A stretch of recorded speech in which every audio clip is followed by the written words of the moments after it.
in which Allah Ta'ala says, وَأَرْجُلَكُمْ إِلَى الْكَعْبَيْن, according to one qirā'ah, and وَأَرْجُلِكُم with the kasra of the lam, that is with the jarra of the word arjul, that is feet slash legs, however you understand it.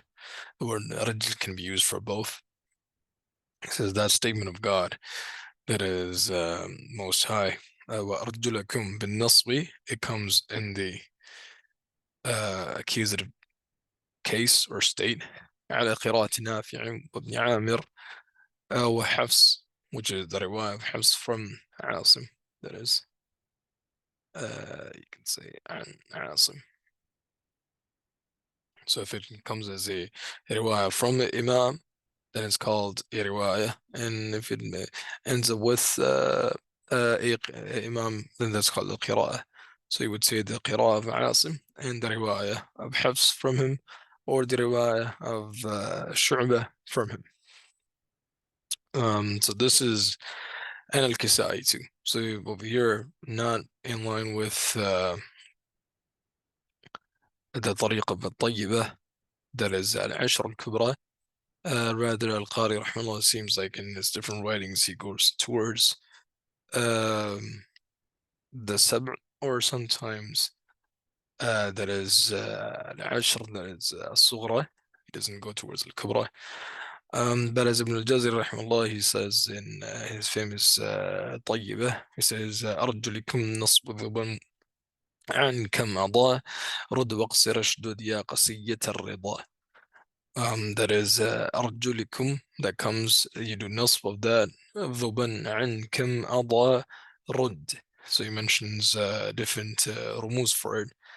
That is ضبا and عن and كم and أضاء and رد. So the ضاي, عفوا the ضاء مشابه, that refers to Yaqub, who's one of the 10, as Ibn Jazari rahimahullah says in the Tayyibah too. تاسعهم يعقوب وهو الحضرمي له رويس ثم روح ينتمي. That is the 9th qari from the Ashr, from the 10 qurra, happens to be Yaqub, so he begins with him. arjulikum نصب ضبا عنكم أضاء. It says that Yaqub's qira'ah, and who's not mentioned here, so that's the one that's missing. على طريق الطيبة, you can say. That is al-Ashr al-Kubra. Yaqub, and the riwayah of Hafs from Asim, and Ibn Amir was mentioned here, and Nafi' was mentioned here too, as well as al-Kisai. Their qira'ah is with the nasb of it. That is نصب ضبا عنكم أضاء, as he says, يعني يا أيها الذين آمنوا إذا قمتم إلى الصلاة فاغسلوا وجوهكم وأيديكم إلى المرافق وامسحوا برؤوسكم وأرجلكم. This is their qira'ah, or what has been related. على عطفا, he says that the عطف that is being done over here, that is the conjunctioning of it happens على the word wujuh, that is in wujuhakum. So you would say وامسحوا برؤوس, يعني فاغسلوا وجوهكم وأيديكم إلى المرافق, wash your faces and your arms all the way up till the elbows. So we're there, the word wujuhakum, the wujuh word in there. That is the ma'atuf alayhi, that is the noun that is mentioned before the harf al-'athf, the particle of conjunction. And then after that, what arjulakum comes, the 'athf is on that, and there, whatever is in between is not really directly grammatically connected to it. So you would understand, okay, that is فَاغْسِلُوا وُجُوهَكُمْ, then wash your faces, وَأَرْجُلَكُمْ, and your feet. وَالْبَاقُونَ says بِالْجَرْ, and the remaining of the Qur'an, so that leaves you with anyone other than the riwayah of Hafs from Asim, so the riwayah of Shu'bah from Asim, and al-Kisai from Ahl Kufa. So you're left with Hamza and Khalaf from Ahl Kufa, and other than Ibn Amir and Nafi'. So Ibn Amir is the only person from Sham, from the Ashr, from the 10. So the qirā'ah of Nafi', and Ibn Amir is with the Fatḥ of the lam, so arjulakum, which is the nasb of the word. So the other Madani, that is Abu Ja'far, his qirā'ah is arjulikum. So you have Shu'ba's riwayah from Asim, and you have Hamza and Khalaf from the Al-Kufa. Then you have Abu Ja'far from the people of the Qurra of Al-Madinah al-Munawwarah. Then you have Abu Amr from Al-Basra, contrary to Ya'qub, who's on the other side. So, and Ibn Kathir from Mecca. So the majority of them, you would say, are upon the qirā'ah of arjulikum with the kasra of the lam. والباقون بالجر. Now the question is, what is the jar based on? Like, why is it وامسحوا برؤوسكم with the kasra of the sin? So that would require that if the atf is on that وامسحوا برؤوسكم وأرجلكم إلى الكعبين, that would require that um, the the atf is on the word ru'us. So do atf of عفوا do wipe your faces, عفوا your heads, sorry, وامسحوا برؤوسكم, wipe your heads, وأرجلكم, and your feet. So how would you understand that? Because the way the Ahl Sunnah wal Jama'ah understand it is that you don't really wipe your feet, you have to wash your feet. What's the correct way of understanding this? So there are different ways the Ahl Sunnah wal Jama'ah have interpreted this, contrary to the Shia, the Imamiyah, the Ithna Ashariyah, as well as other Shi'is inclined towards the same understanding. So the first thing that is mentioned by al-Qārī rahimahullah here, he says فَقِيلَ عَلَى الْجِوَارِ. He says that this is uh, a jar that is considered to be al-jiwar. This is sometimes read wrongly by people and they say al-jawar, but the correct understanding is actually al-jiwar with the kasr of the um, jim, because it comes as a second masr from mujawara rather than so jawara yujawiru mujawaratan wa jiwaran, and that jiwar is there. So is it possible for that to happen in the Arabic language? Al-jarru al-jiwar. According to the correct understanding, al-jarru al-jiwar, that is for a word to be in the genitive case um, due to another word that is close to it, but not because of the governing of it by another word, is possible in both prose and poetry.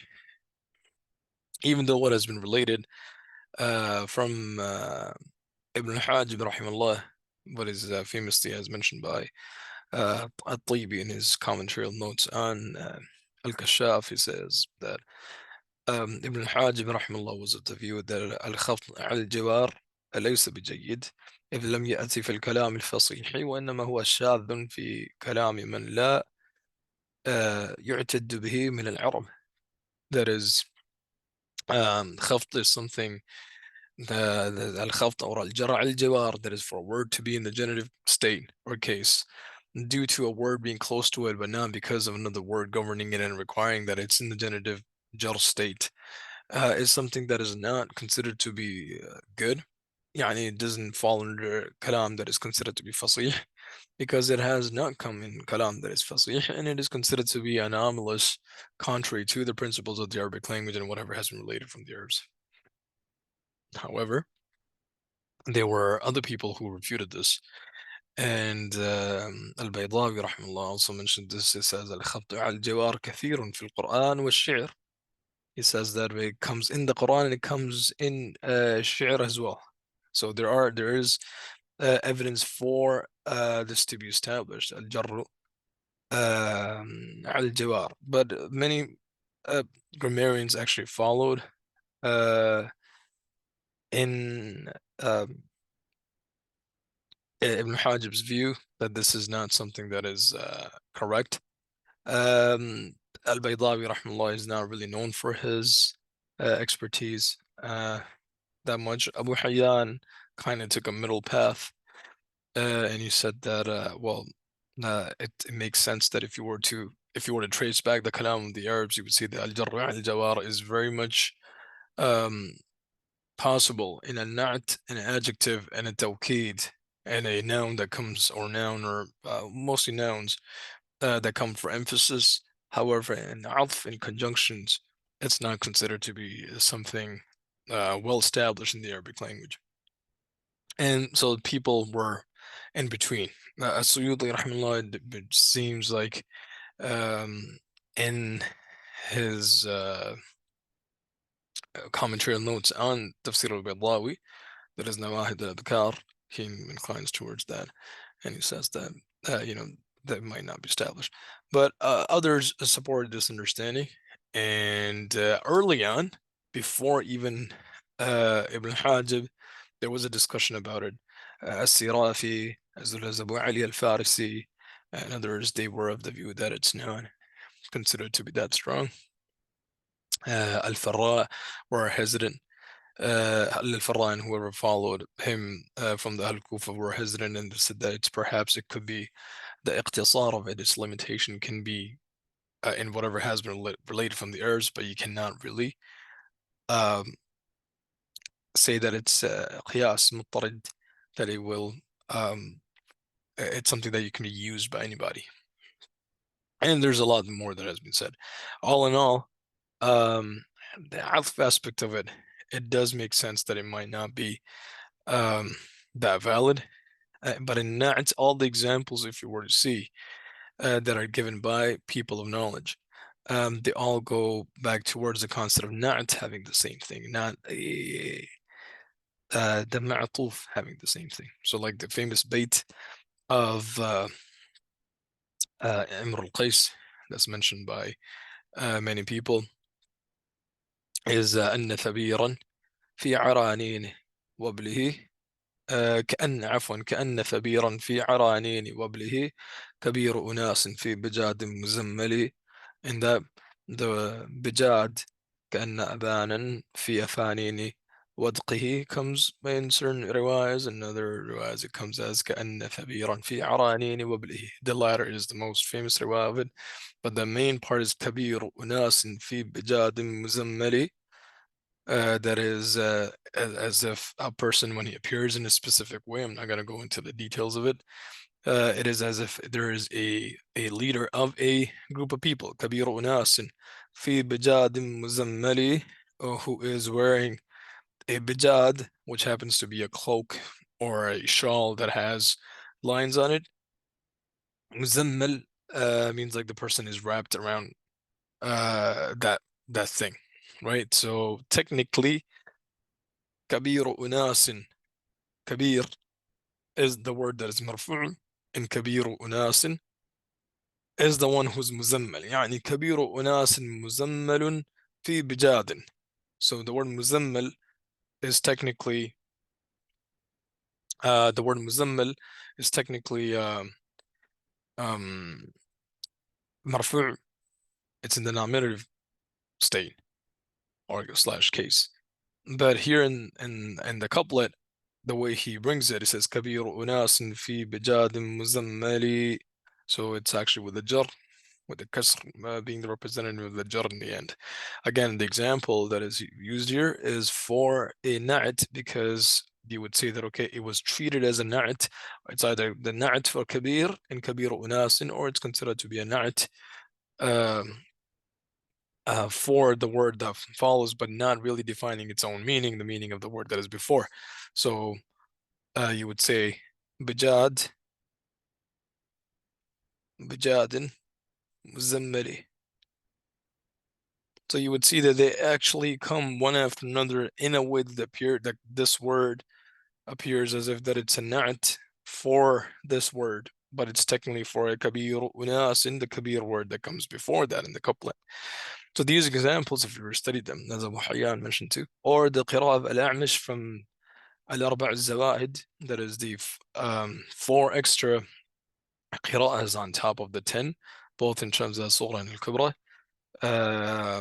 Al-Sughra and al-Kubra, like on top of that you had the 4 qirā'ahs. One of them happens to be al-A'mash's qirā'ah. Even today, many people of knowledge actually have that qirā'ah recited to other scholars, or at least parts of it, and they get ijazah for it too. This lowly servant, alhamdulillah, has ijazah in al-Arba' al-Zawā'id as well, which is the qirā'ahs of al-Basri, al-Hasan, rahimahullah, as well as al-A'mash and others. In that is إن الله هو الرزاق ذو القوة المتين, with the kasra of al-mateen.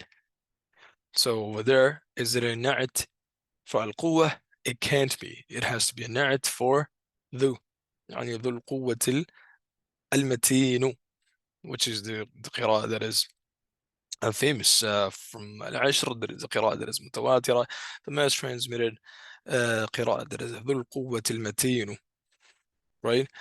So when it comes as ذو القوة المتين in the qira'ah of al-A'mash, which even though shadha, it's considered to be hujjah, as mentioned by Suyuti and others in their respective writings. Again, the example is of something being a na'at, that is those na'at getting jar, and ذو القوة المتين, because of al-quwwah being majroor before it. So just being before it is not enough for the word to grab that jar and affect it, but even though not in terms of its meaning, but in terms of its quote unquote neighboring it. That's what al-jiwar means. Jawara yujawiru means like to neighbor it. So al-jarru al-jiwar, for a word to be majroor, that is in the genitive state, because of a word close to it, which is grabbing the jar, the state copying its jar and affecting it too. That is only applicable according to the qawl of the muhaqqiqun to nu'ut, that is adjectives, and tawkidat, that is, or tawakid, that is emphatic words. But in terms of nouns that are the second noun that comes after the particle of conjunction, that is a harf al-'atf, according to the view of the muhaqqiqun, contrary to what's mentioned by al-Baydawi and others, as well as what is related by him as faqil. It has been said by al-Qārī rahimahullah, it is not the strongest of all views, but it is extremely famous by people. Ibn Hajib and others, they were of the view that's not established, following al-Farisi and others early on in this matter. كقولهم, al-Qārī rahimahullah gives an example, and he says, such as the statement of the Arabs, that is ma'u bi'rin barid, that is the water. So qiyasan, that is, if you were to follow the rules of the Arabic language, you would see that this is an adjective for this word. So the qiyas is that since this is marfu', which is represented by a dhamma, that this would also be marfu' because it's the water that's cold, not the well that's cold. So it literally means the water of a cold well. Technically, it's water of a well that is cold. So ma'u bi'rin baridun. It says ma'u bi'rin baridun. That's an example of something if it's coming in prose. And the example of poetry was given by me over here. That is كأن ثبيرا في عرانين وبله كبير أناس في بجاد مزمري, as it comes from Imran al-Qais. And another example that's given from prose again is the another statement that is جحر ضب خرب. جحر ضب خرب. So a ضب, which is a famous animal, it could refer to a large lizard. ضب. The juhr refers to its burrow, it's like its hole. So whatever is kharib means like something that is barren or it is empty. So the qiyas is again as this being the na'at, the adjective for juhr. So juhr is the hole or the burrow in which the animal is, and that is the ضب. And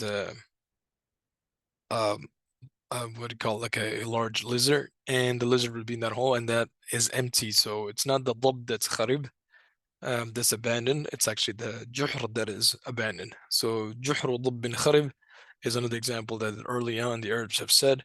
It's not al-Qārī rahimahullah, the way he's relating this is because of the fact that it comes very, very early among the Arabs, is what has been related. If you were to see the commentaries of the Mu'allaq of Imr al-Qais, where this bait comes, كأن ثبيرا في عرانين وبله كبير أناس في بجاد مزملي, you would see that they have brought these prose examples as, okay, جحر ضب خرب is another example of when such jar al-jiwar happens in prose, that is in nathr, as I referred to. وحكمة العدول, now he goes like, okay, if you were to take this view, then why is it going against the ظاهر? why is it that the Quran has mentioned arjulakum, عفوا arjulikum is the discussion, right? Arjulakum is very clear. Arjulikum, how do you understand that arjulikum is majroor and is brought after wamsahu bi ru'usikum? Which apparently, if someone were to say it, they might understand wamsahu bi ru'usikum wa arjulikum, that is wipe your heads and your feet. So two actions have been separated, as the Imami understand too. That you wash your face and you wash your arms and you wipe your head and you wipe your feet, and the parts that are washed are brought together and the parts that are wiped are brought together. So why is this al-udul an al-zahir happening? That is going away from the apparent or the more common way of mentioning it. He says the hikmatul udul that the wisdom in going towards this direction of mentioning arjulikum with the kasr the lam with the jar of the word إفادة الترتيب سنية أو وجوبا, is that it gives you the benefit of a sequence in order to be followed when you're performing wudu, in terms of the tartib either itself being sunnah. Sunniya means like because of its being a sunnah, or wujuban, or it's being obligatory, as is the view of other schools, the Hanafiya, with disputes among their schools among themselves. Some of them, like the Malikiya, they have a very famous dispute about it. But the Shafi'iyya and the Hanabila, they have an agreement on this, and um, the Hanafiya, they're of the view that it's considered to be sunnah only. It's not mandatory to maintain the tartib, that is the sequence, that is you wash your face first and then you wash your feet afterwards.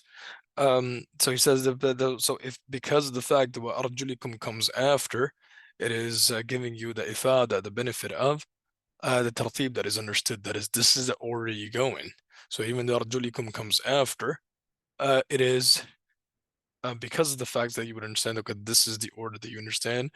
And for those who incline towards is being obligatory, they do say that the wujub established through this, that al-udul an al-zahir established, that is the kalam is specifically composed in a way that indicates or strongly signifies that this sequence or slash order needs to be upheld. This is based on al-jarra' al-jiwar entirely. After that, it says waqil, and it has been said عطفت على الممسوح لا لتمسح بل لينبه على وجوب الاقتصاد في صب الماء عليه. Another view that is mentioned is that it perhaps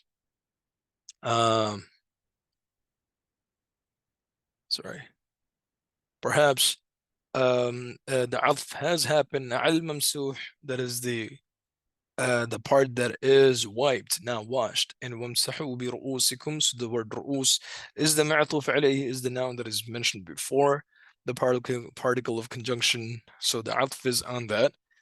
لا لتمسح, not because the arjul, the feet are supposed to be wiped too, just as the head is wiped.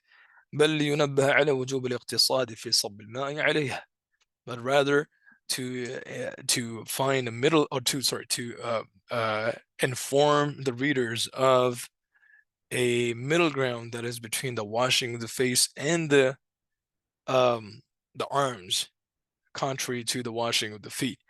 So the transitioning that is happening is that you wash your face and then you wash your arms, and there are a lot more details related to washing your face than there are to washing your arms. The only discussion that comes about washing your arms is whether the elbow is included or not. But when it comes to washing your face, what part is considered to be face and how much of it needs to be covered, whether the beard needs to be washed or you run your fingers through the beard or not, the ears, how far do you reach it, the sideburns, as well as the hairline, and where does it start, etc. All the discussions are quite more intense in terms of washing, and the intensity slowly goes away with like washing of your hands, and then in the middle you have the wiping of the head, and then after that when you go back to washing, it is brought in such a way so that you would realize that there's a middle ground between the washing and the wiping that needs to be looked at over here.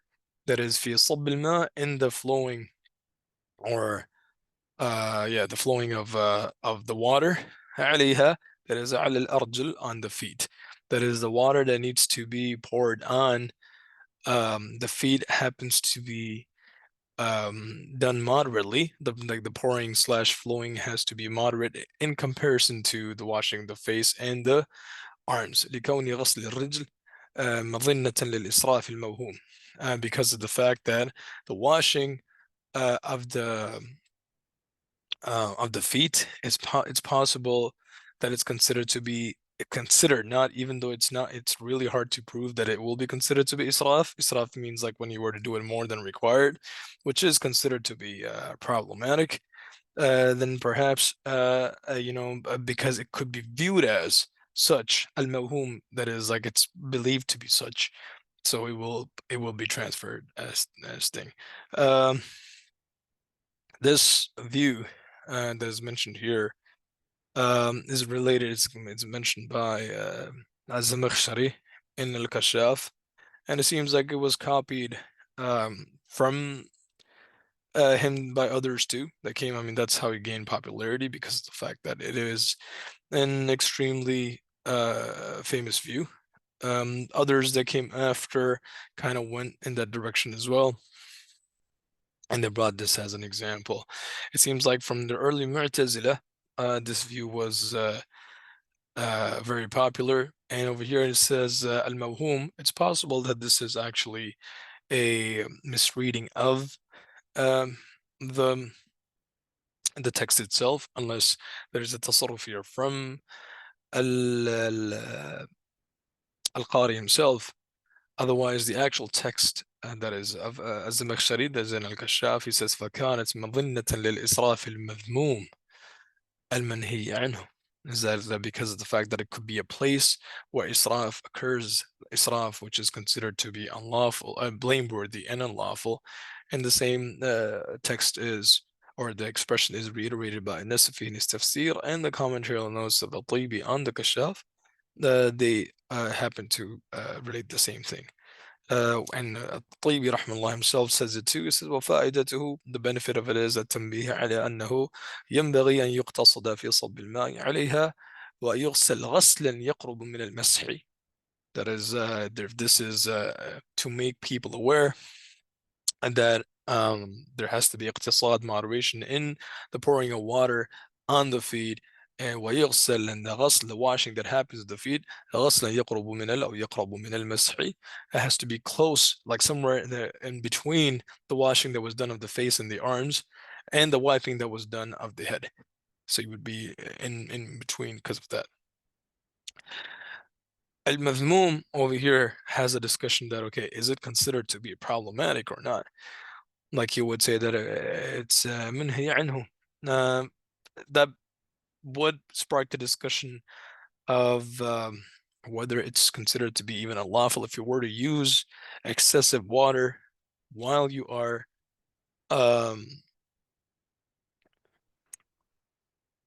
using that water for a form of ibadah, right?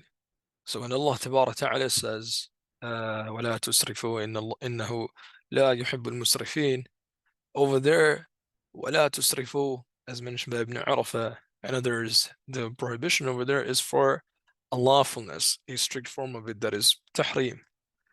So if you were to say that there is qirā'ah established for it, you're also opposing hurmah, that is the unlawfulness, strict unlawfulness of it. If you were to say that there is permissibility, but it's considered to be khilaf al-awla, that, or it's considered to be isa'ah, which if is understood over here as something below karaha tanzihiyya, that is a dislikeness that is not resultant of a sin in the hereafter, or a consequence in which a person would enter the hellfire, rather than the decrease in the status in the hereafter in relation to how you are going to be in Jannah because of the tark, that is the leaving of something that is considered to be a recommended act. that it is hard to prove that this will be applicable here. يعني if when it says ولا تسرفوا, what's the purpose of ولا تسرفوا, right? So Ibn Arafa rahimahullah, he mentions this really amazing point. He says that the israf has been mentioned over here is لإخراج الصالح, right? So that's something that is salih, that is permissible in terms of usage, would become completely fine. That is ولا تسرفوا when it comes in the Qur'an. So whenever israf is being established, the way it's legislated and established in the mahal, in the place where israf is occurring, it has to be um uh, uh, israf that is unlawful. You can't say it is israf and it's also considered to be lawful at the same time, which makes you understand that is this madhinna part of here is the key word of here. And with this word, which I would say is actually al-madhmum rather than al-mawhum, but it supports the understanding that maybe it is supposed as such. Madhinna means like, okay, this is a place where israf could happen, so if it seems like you're getting close to israf, so this is something I take away from it, right? Not considered to be an actual israf of it, if that makes sense. يعني it shouldn't be viewed as, okay, the ayah is signifying by bringing the legs, sorry, the feet, that is the arjulikum part of it later, to tell you a middle ground so that you do not do israf, and rather it's telling you a specific way of doing it so that israf would not be done, and not through the performance of it, rather than going beyond that and doing more of it. The israf that is considered to be problematic. All in all, I do think that this response is not that strong because of the general debate that comes, that would it be considered to be salih or not, as long as the feet is being washed. Yani where did you put a cap on it when you would say that this is how much you can wash? So when the water pours, or is poured on the feet, when is it then you would consider it to be salaf? So if it's the first flow, then it's hard to put your finger on it that which one's the first flow and which one's not. So the discussion is extremely unclear as to, like, where to stand. It's best to understand that even or the Madinna part should be given more vastness in terms of things that could or could not make sense. Al-Mawhum supports this understanding. But you would say that this is a place where a lot of water would not be used because of the fact that water is not the israf that is madhmum manhi an itself when spilled here and there. Rather, it seems like it is being done, etc. So to save water, you would be more cautious in doing that. Not that it will be unlawful to wash your feet if you were to go and wash it like your face as well, which is what is normally done. In other words, if someone is actually washing their face just like they're washing their feet, you wouldn't say that that person is doing israf by washing his feet like that. There's not enough evidence to establish that. After that, al-Qārī rahimahullah, he says, وَنَبَّهَ بِقَوْلِهِ, and Allah Tabarak Ta'ala mentions with this statement, إِلَى الْكَعْبَيْن, that is till your ankles, عَلَى أَنَّهَا غَيْرُ مَمْسُوحَةٍ, that it is something that the masah would not happen. لأن المسح لم يضرب له غاية في الشريعة. This is an understanding mentioned by al-Razi before him too, and others too, is that this is a sign of masah not being intended. This could be considered to be another response to it too, as to why al-udul عن الظاهر is actually happening. Is that because of the fact that from the side of those who are interpreting it, that why is the wiping of the feet not being taken into consideration, rather you're taking it as like washing it. So you would say that there is a limitation that's been mentioned, إلى الكعبين, and limitations in masah does not really have examples in Sharia. يعني لأن المسح لم يضرب له غاية في الشريعة, because the fact that the Sharia does not have a limitation or stipulation for masah in a way that examples of it could be found elsewhere, that he would say this is how much you do masah, يعني with an explicit stipulation coming in for it, contrary to the washing of it. That is the washing of your arms, and it's up till the elbows. This argument has been from the Imamiyya Ithna Ashariyya, some people such as the author of al-Mizan, that is al-Tabā, they have discussed this, and they've said that, well, it's possible that this could be referring to washing still, because there is no head that comes in washing your face too. So when it says فَاغْسِلُوا وُجُوهَكُمْ وَأَيْدِيَكُمْ إِلَى الْمَرَافِقِ, that wash your faces and your arms all the way till your elbows, the faces are also not described, right? But the arms are, and washing it. The response is very clear, is because the fact that it's what's being said over here is not that anything that has a limitation that equals to washing. What's being said that if there is washing that is limited, and which or wiping that is limited, right? It's always the former, not the latter. It's not being said that whenever washing comes, it has to have a limitation or stipulation for it, right? If it's understood. So wash your faces, the entire face needs to be washed. There is no part excluded from it. Wash your arms and your legs, because the word ʿAlī and arjul is applicable to both your entire arm and your entire legs. Your entire arms and your entire legs. Or your entire arm, you can say, and your entire leg. So there has to be a cutoff, as in Sharia tells you that, okay, up till here. That up till here, this whole process is applicable to washing, because such a form of stipulation is now established for wiping. So you would go towards whatever is the standard that is at washing. To misunderstand and say that, well, what about the faces? Obviously, we know that the faces are mentioned there too. It's not being said that because of the fact that it has a ilah and a limitation that automatically makes it washing and now wiping it. That is not the right understanding, and to refute it with using the faces is not a sign of correctly understanding what the Ahl Sunnah wal Jama'ah have said about it. After the al-Qārī rahimahullah says, وَالْأَظْهَرُ, what is more obvious is أن القراءتين مبهمتان محمولتان على الحالتين. He says that the two qira'ahs that come, the qira'ahs that is arjulakum and arjulikum, that come, and there is no crisp, clear understanding about them.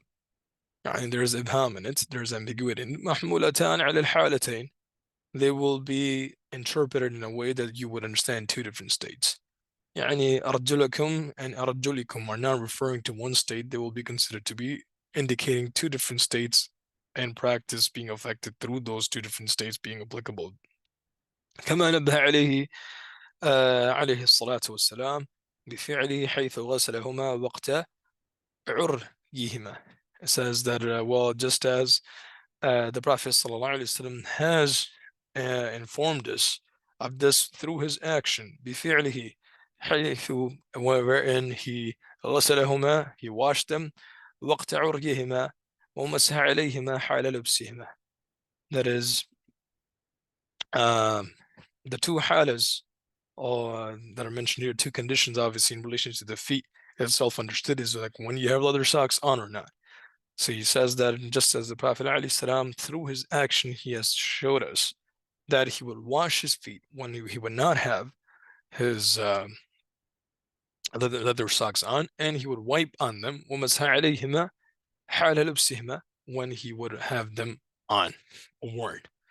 So you would understand that, okay, arjula, and which is a عفوا وجوه وامسحوا بوجوه عفوا فاغسلوا وجوهكم. So over there, like when washing is understood, that's like when you do not have leather socks on. And وَامْسَحُوا بِرُؤُوسِكُمْ وَأَرْجُلِكُم, that's when you would know that you have the leather socks on, so you would actually wipe it. So wiping and washing, and generally a middle ground between that. Is it possible for us to merge these two understandings and find that, okay, the middle ground is being uh, understood or signified here at the same time in two different states? The focus will be different. That is quite possible, at least from the aspect of اشتراك معنوي, that because of the fact that must too, as mentioned by many people or knowledge, can generally be considered to be a ghusl that is khafif. So if you have a اشتراك معنوي understanding, like homonomy that relates to a universal understanding of it, يعني كلي understanding of it, then you would say غسل is different afrad, is different forms of looking, being looked at, will all be covered in this, and that includes المسح المبتل as well, or مسح الابتلاء, you can say, like wiping that is done, because wiping itself, it does not really require water, right? Like the masah itself does not require water. But over here, when they define al-mashu, imrar al-yad, al-mubtalla is like the passing of the hand that is wet already. You would understand that that is, even though not مجرد المسح itself, just now wiping itself, it does involve some water. How much water are we talking about? They say that's the ghusl khafif, because anything that involves the passing or the flowing of water is considered to be ghusl anyway. So like you have ghusl that is like intense and ghusl that is khafif, and masah can come close enough to it if it's done with water. So generally this is the middle ground, and this is how it affects it. وقد قال الله تعالى, says while Allah تبارك تعالى has said, sorry, لتبين للناس ما نزل إليهم, that you can relate to the Prophet sallallahu alaihi wasallam, it says in the Qur'an, so that you can explain to the people ما نزل إليهم, whatever was revealed or the divine revelation towards them. So when the Prophet ﷺ, he did these actions, that is, when he was washing his feet, and the ahadith, the narrations, as he would say after this too, al-Qārī rahimahullah very clearly says, وَمِمَّا يَدُلُّ عَلَيْهِ مَا تَوَاتَرَ عَنْهُ, and the things that indicate, and from those things that indicate this stance of Ahl-Sunnah wal Jama'ah, that you would not go towards the masih itself, and rather you would find these different ways of interpreting it, is what is mass transmitted or consecutively reported from the Prophet sallallahu alaihi wasallam, أنه عليه الصلاة والسلام كان يغسل رجليه. It says كان يغسل, this is definitely a typographical error. It should be كان يغسل رجلاه. The Prophet sallallahu alaihi wasallam, when he did not have leather socks on, he used to wash his feet. ولم يروى أنه مسح على رجله قط مكشوفة. This is a hal for the word rijl, which is feminine, because of how it's heard and preserved from the herbs. That is, it has, while it has not been narrated at all from the Prophet ﷺ that he would wipe his feet or his foot, literally here, absolutely not. It's not related makshufatan when it was not with a leather or socks on. مكشوفة يعني with nothing on. بل ولما رأى لمعة على رجلي بعض الصحابة حيث غسلهما عجلة, with the فتح of the jim, قال ويل للعقاب من النار. He says, in fact, the opposite has been related from the Prophet ﷺ, يعني his own actions are such that it doesn't really say what has been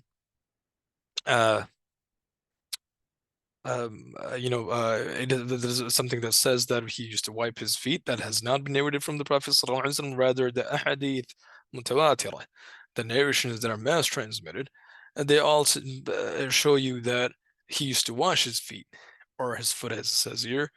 Literally, it could be understood as genus, so you can say feet too. على رجله قط مكشوفة بل ولما رأى لمعة.